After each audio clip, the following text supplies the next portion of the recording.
My name is Indira Chen. I'm 24, and I thought I knew exactly where I stood in my family at the very bottom. For years, my parents treated me like their personal servant, while my golden child brother Marcus got everything handed to him. But standing in the lawyer's office 3 days after Grandpa's funeral, staring at documents that would change everything, I realized my entire life had been built on lies. What I discovered that day didn't just expose my family's betrayal, it destroyed them completely. The truth about my inheritance, my real identity, and the decades-long conspiracy they'd hidden from me would soon become their worst nightmare. Before I tell you exactly how I brought down the people who were supposed to love me most, let me ask, where are you watching this from? Drop your location in the comments below. And if you're ready for a family revenge story that'll make your jaw drop, smash that like button and subscribe, because this tale of justice served ice cold is just getting started. Trust me, you won't want to miss how this unfolds. Growing up in the Chen household meant understanding your place from day one.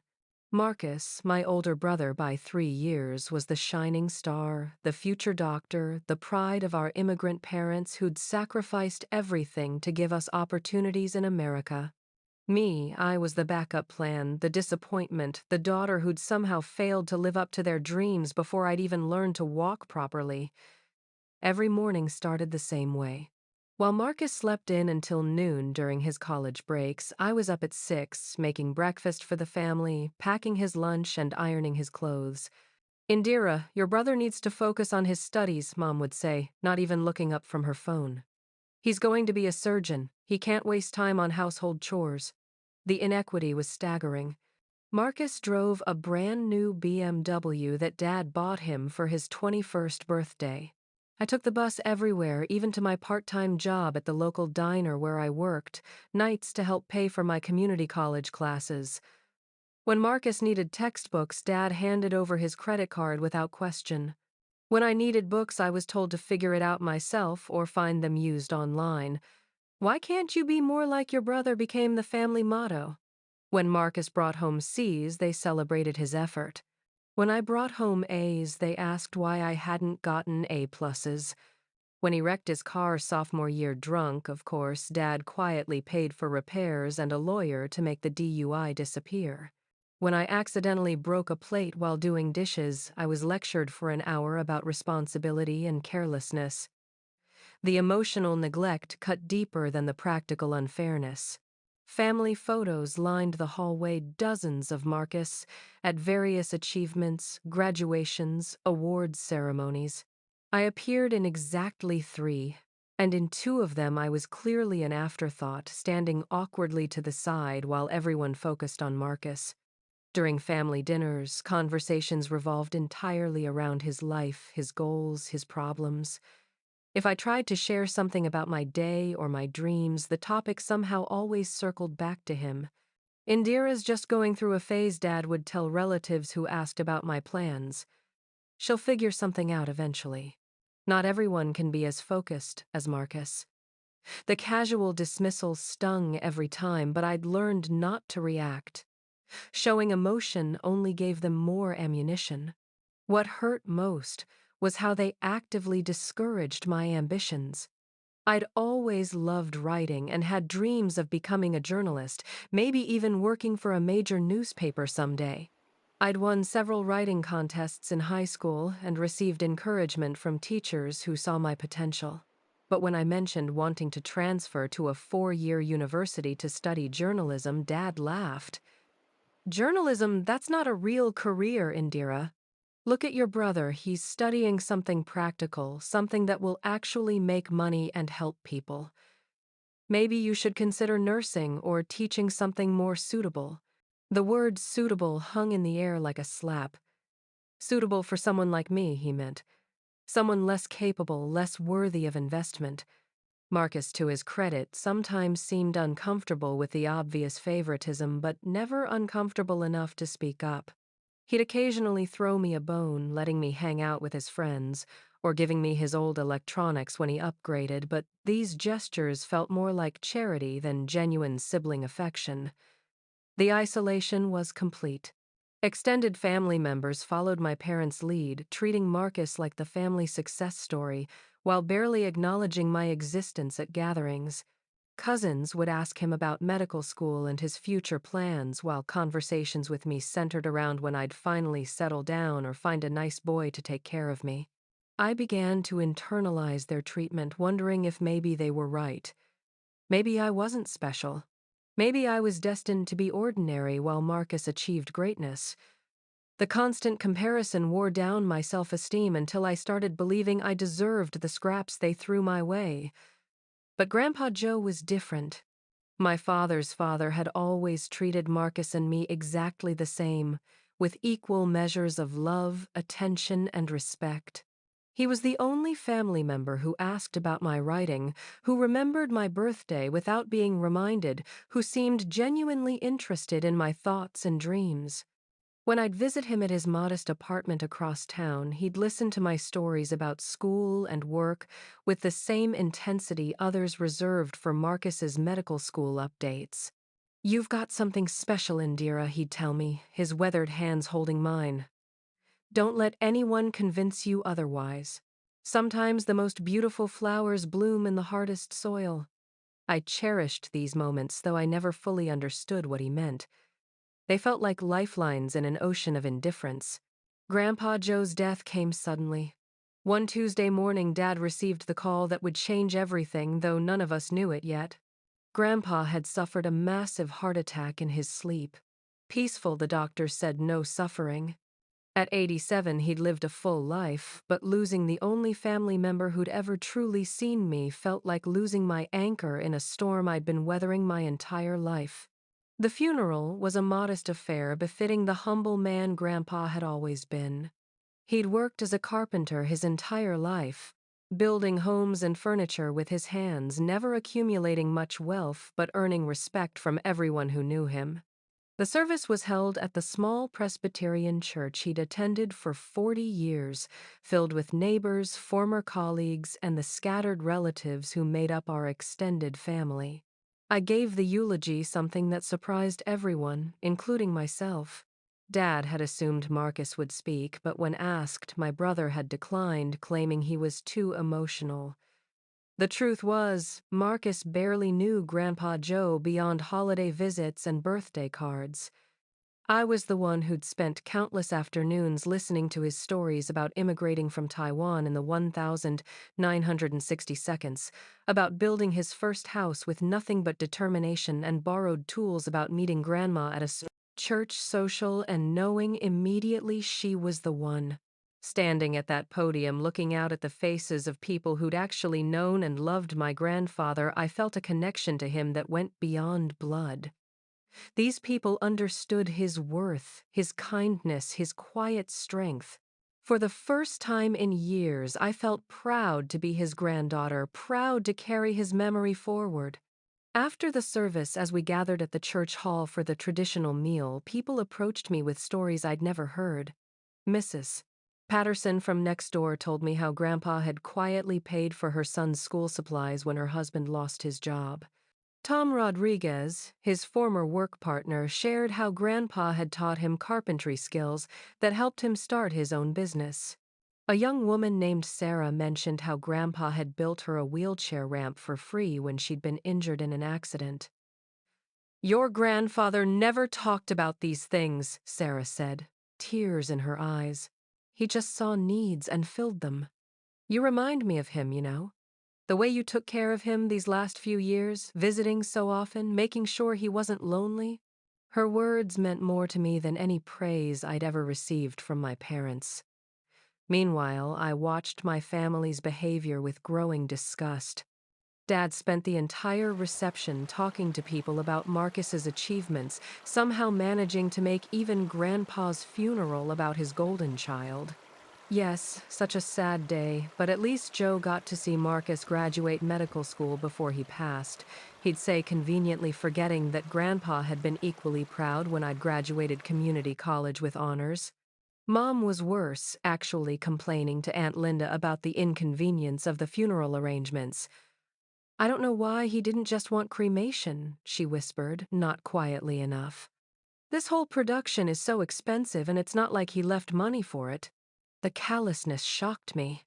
This was her father-in-law, a man who'd welcomed her into the family with open arms, who'd babysat Marcus and me countless times when we were young.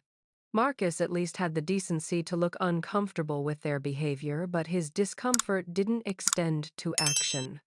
When Dad started telling the insurance story about how Grandpa had been responsible enough to have a small policy to cover final expenses, Marcus just nodded along instead of suggesting maybe this wasn't the appropriate venue for such discussions. The lawyer's call came 3 days later.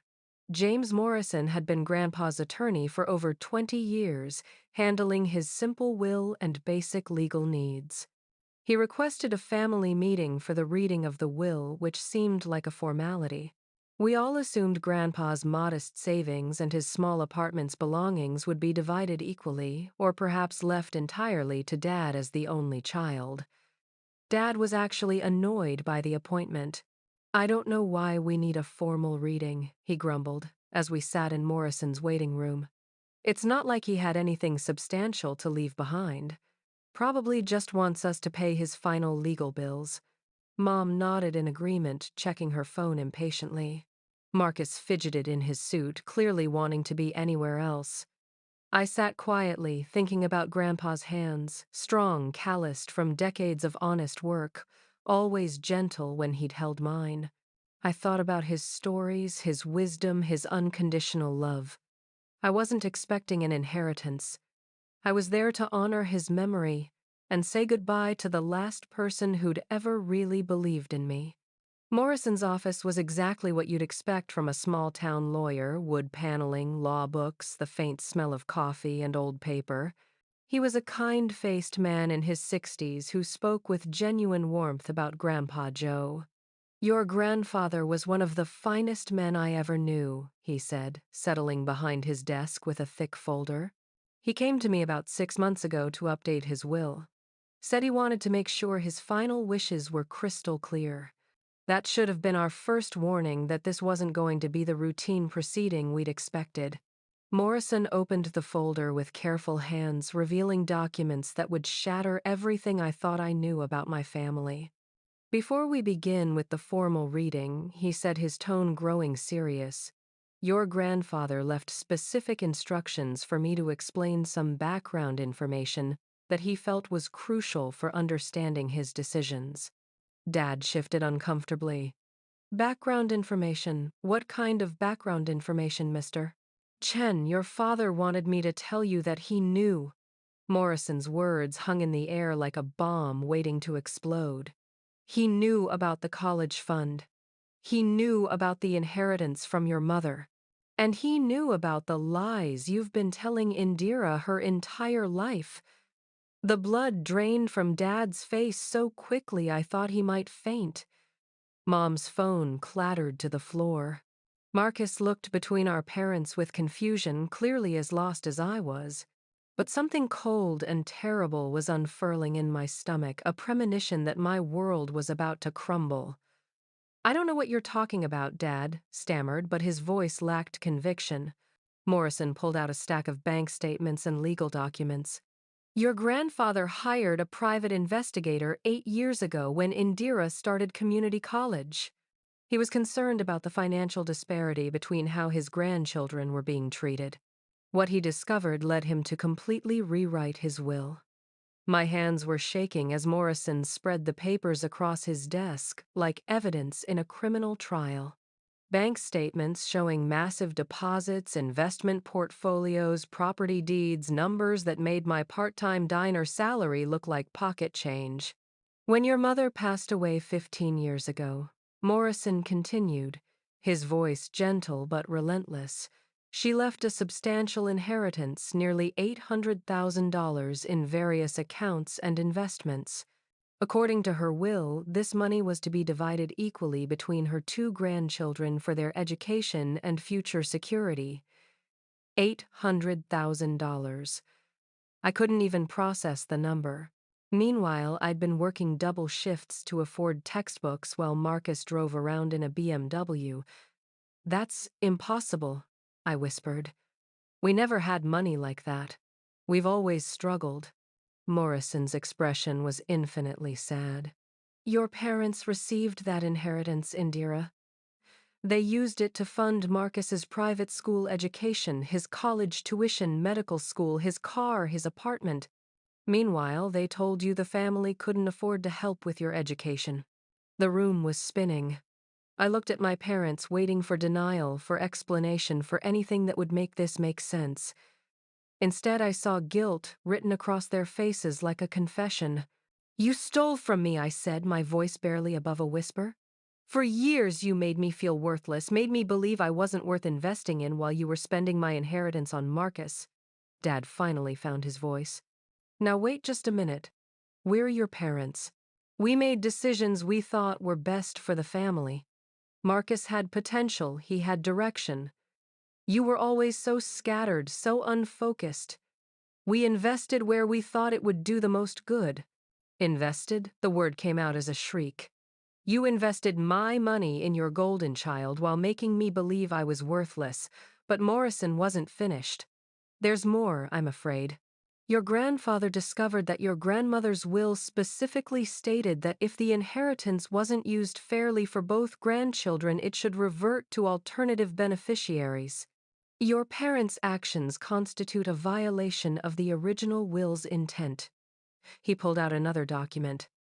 Additionally, your grandfather learned that Marcus isn't actually your biological brother. The words hit like a physical blow.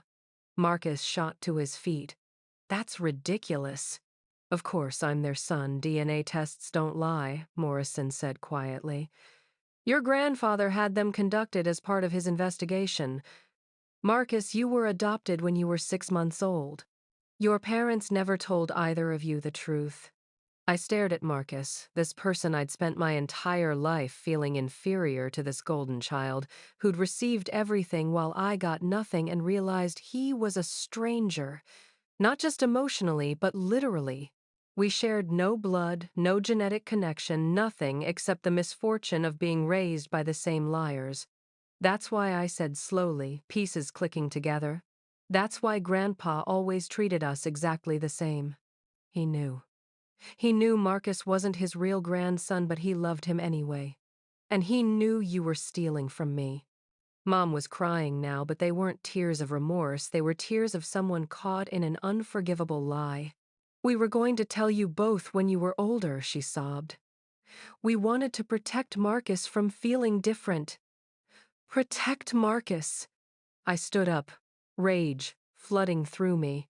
What about protecting me? What about treating me fairly? What about not making me feel like garbage my entire life, while you lavished stolen money on your adopted golden child? The betrayal cut deeper than I could have imagined.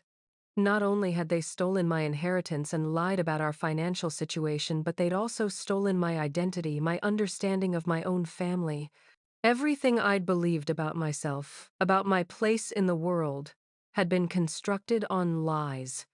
Morrison cleared his throat gently. Your grandfather's will reflects his knowledge of these circumstances.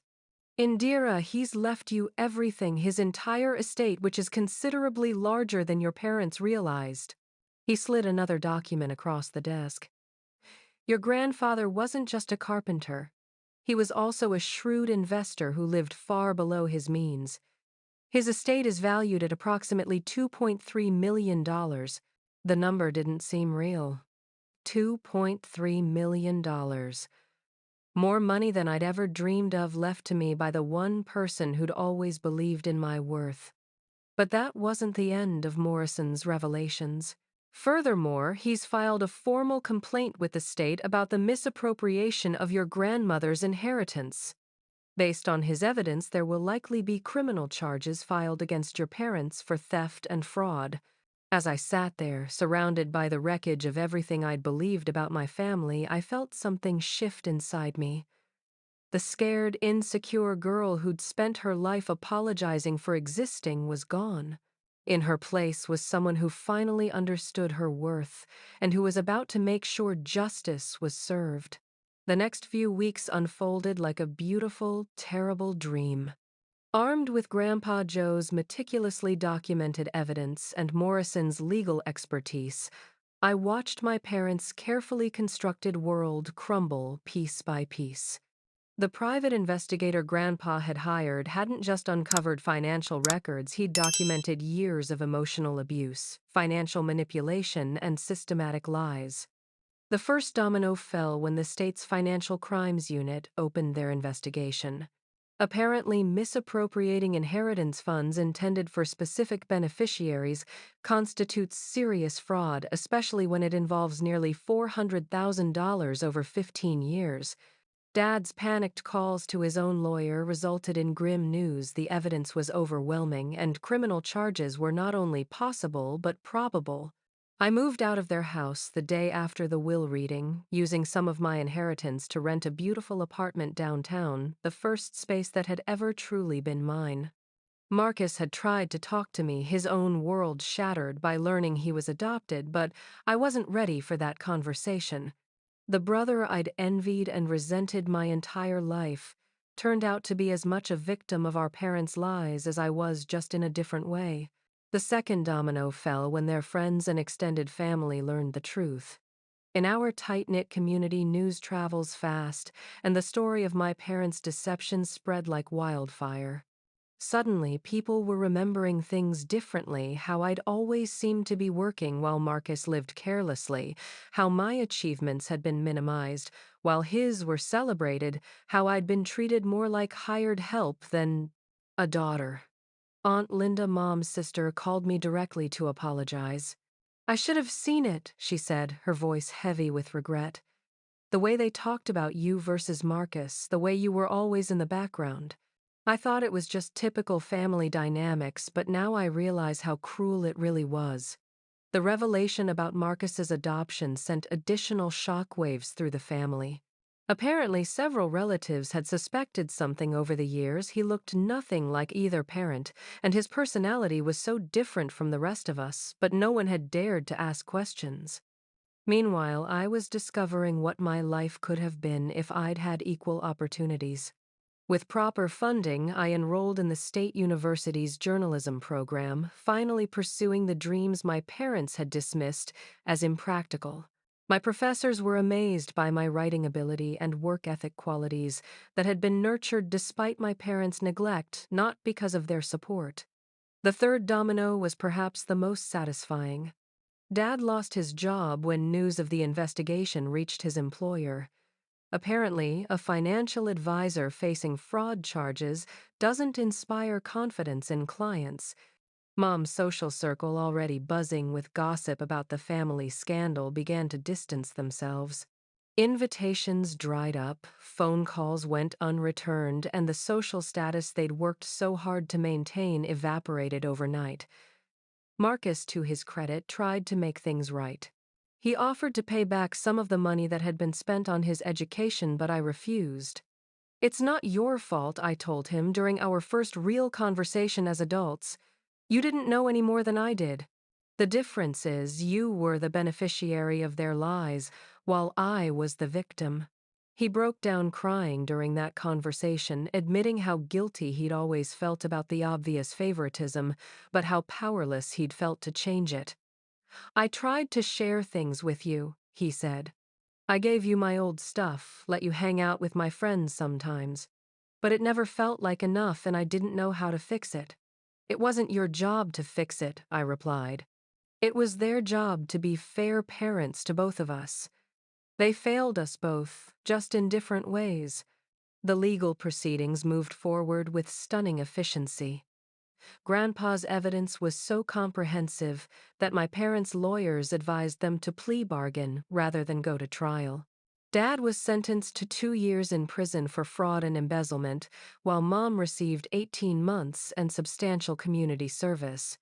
They were also ordered to pay restitution, not just the money they'd stolen from me, but additional damages and legal fees. Watching them led away in handcuffs should have felt like a victory, but mostly it felt like closure. These people who had spent my entire life making me feel small and worthless had revealed themselves to be exactly what Grandpa Joe had always known they were: selfish, cruel, and fundamentally dishonest.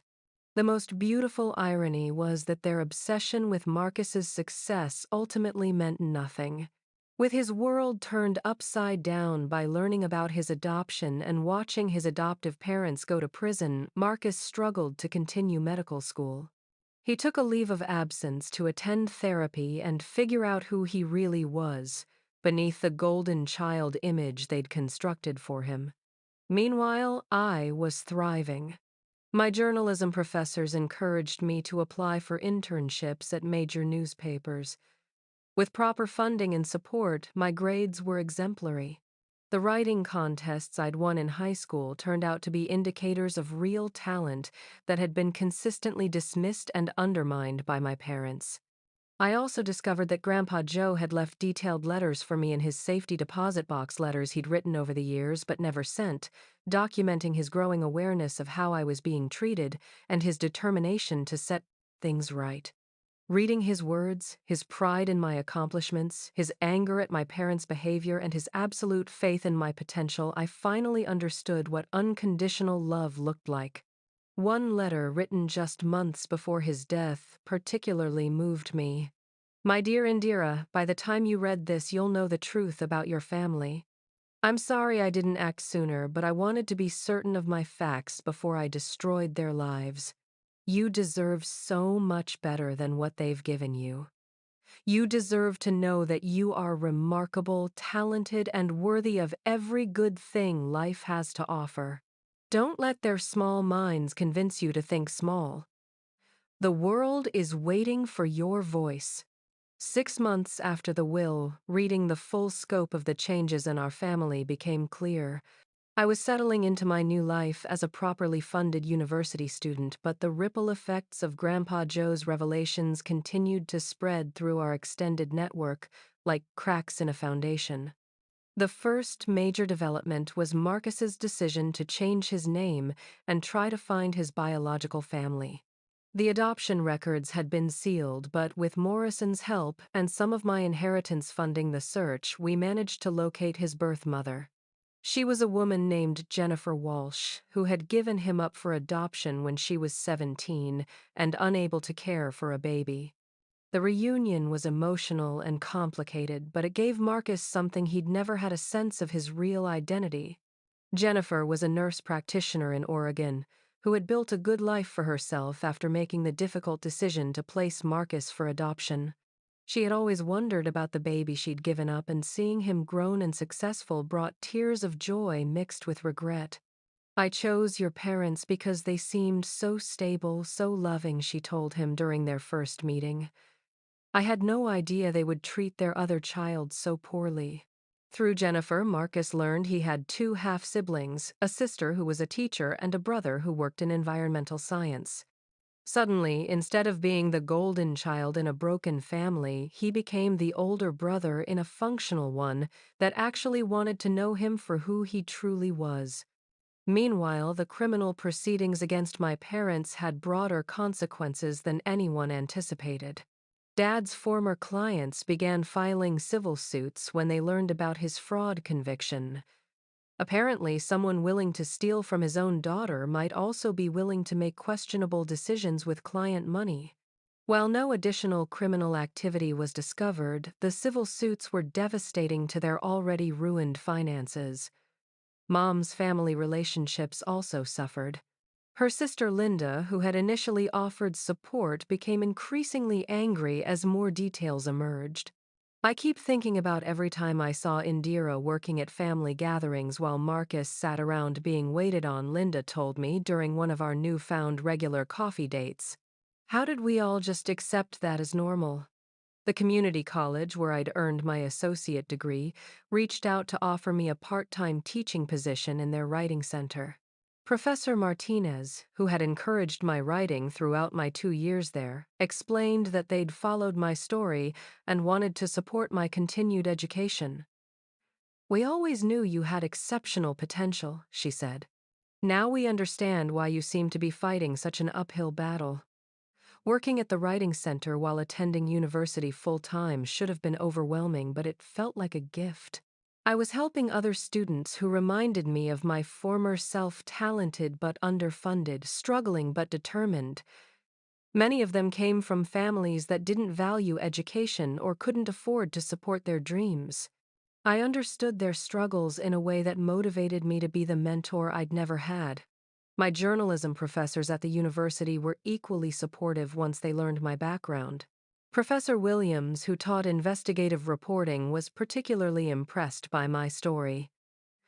"You've lived through exactly the kind of injustice that great journalists work to expose," she told me. "Your personal experience with corruption and family dysfunction gives you insights that can't be taught in a classroom." She encouraged me to write about my experience, and the resulting article was published in the university's award-winning student newspaper. The piece, titled "The Golden Child and the Truth About Family Favoritism," went viral when it was picked up by several online publications.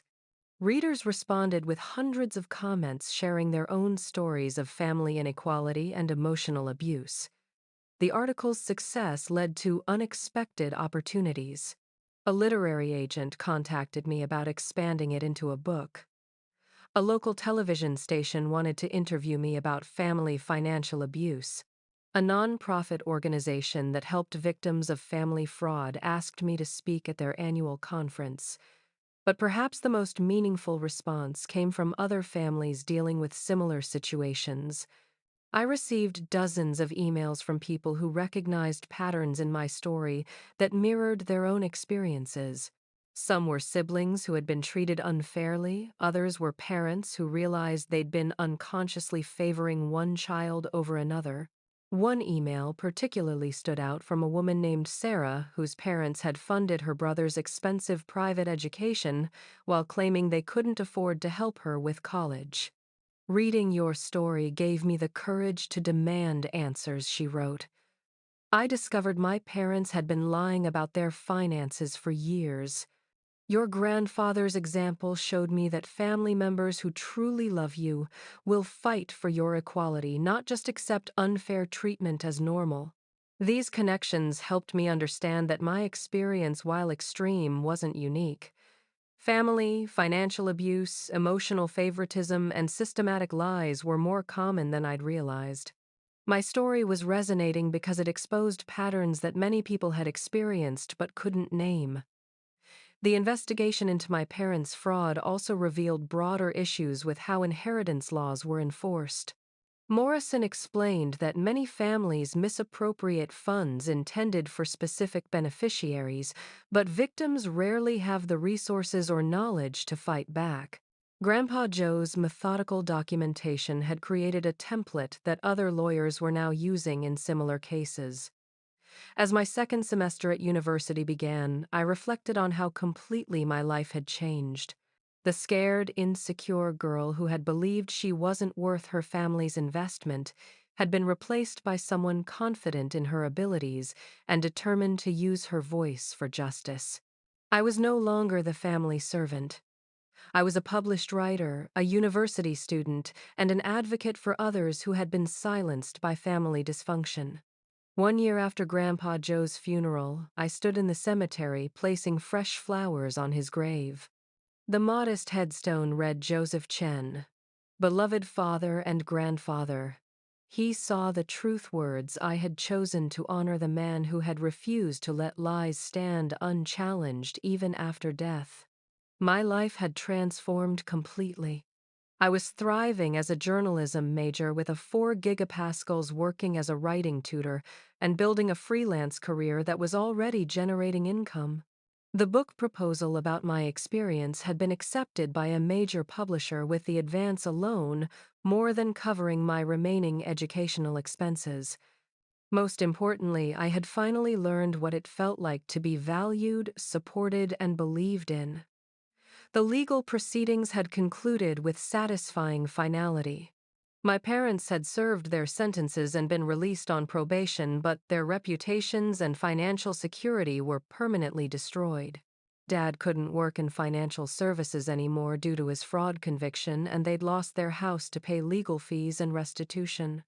They were living in a small apartment across town, their social circle destroyed, their golden child narrative shattered.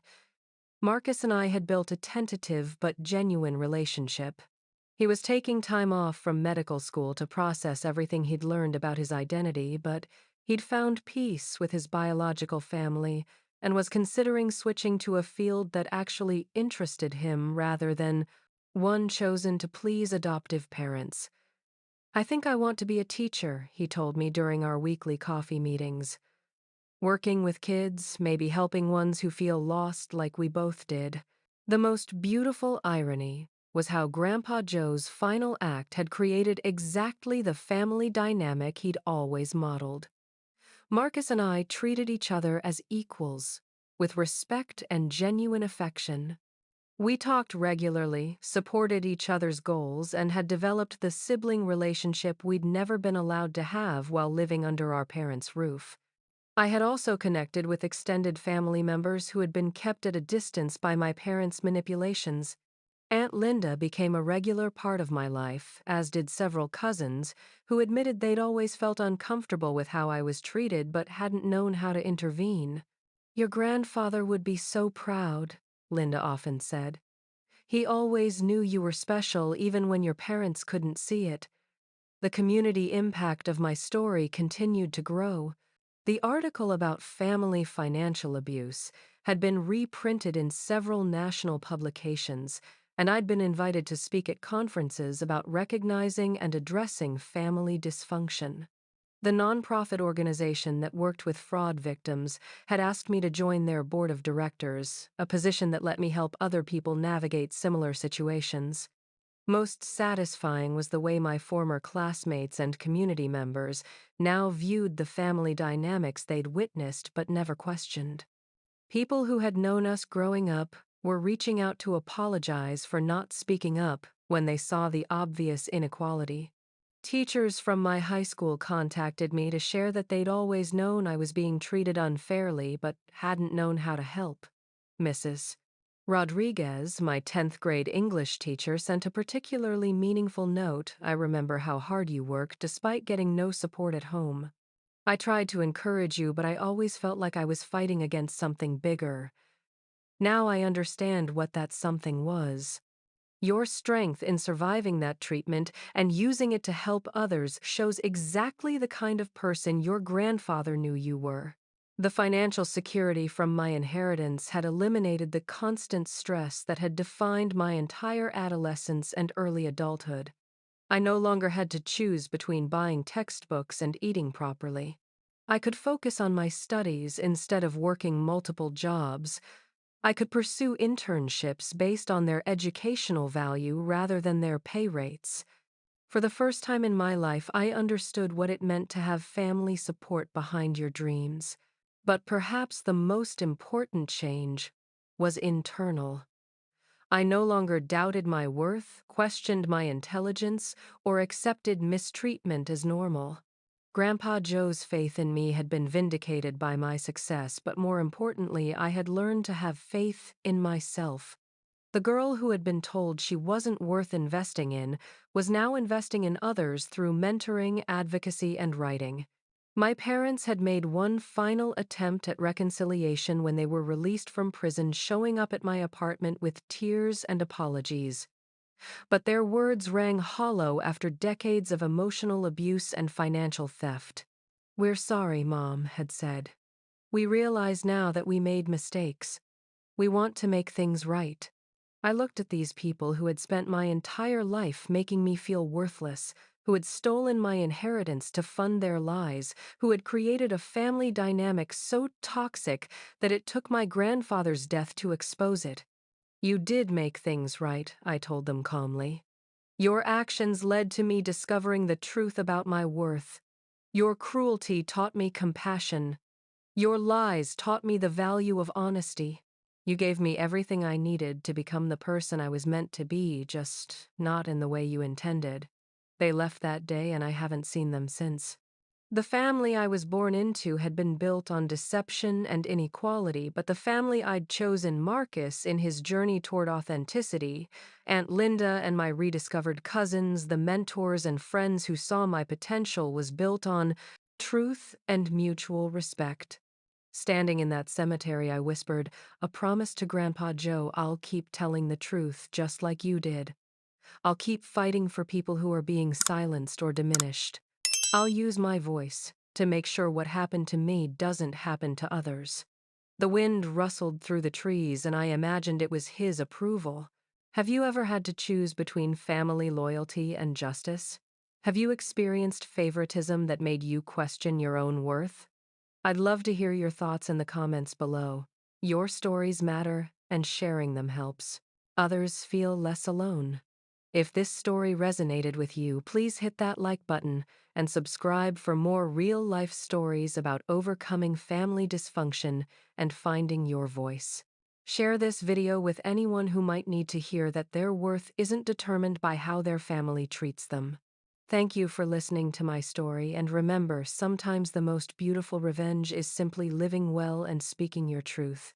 Here's to all of us who've learned that family isn't just about blood, but about who chooses to see your worth and fight for your happiness.